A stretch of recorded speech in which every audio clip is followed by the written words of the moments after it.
My ex-wife framed me, and I spent 3 years in prison for a crime I didn't commit.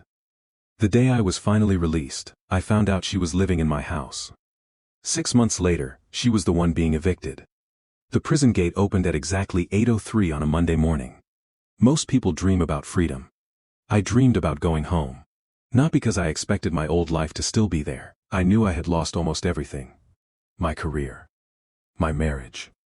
My reputation. 3 years of my life.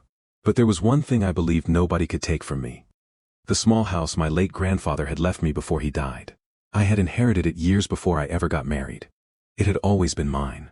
When the taxi stopped outside the property, someone else's car was parked in the driveway. The porch had been repainted. There were children's toys scattered across the lawn. Then the front door opened. My ex-wife walked outside holding a coffee mug.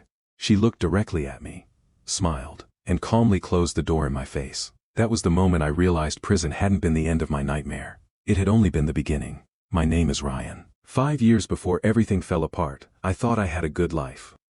I owned a modest construction company. Nothing huge, just enough employees to make a comfortable living. I married a woman named Jessica after dating for almost 4 years.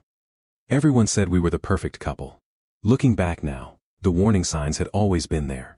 Jessica constantly wanted control. Control over our finances, our friends, our schedules, even conversations with my own family. Whenever things didn't go her way, she became someone completely different, cold, calculating.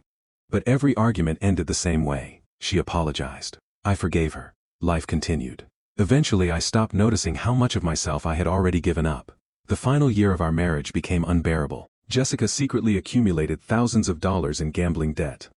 I didn't discover it until collection notices started arriving at our house.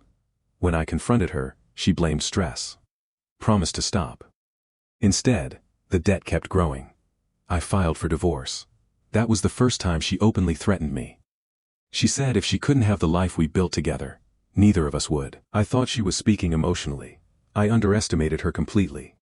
2 months later, police arrived at my office. Jessica accused me of violently attacking her during an argument. She provided photographs of bruises, medical reports, witness statements from 2 of her friends. Everything appeared convincing. I insisted I hadn't even been near her that evening. I had been working late with 2 employees. Unfortunately, security cameras at the construction site had malfunctioned earlier that week.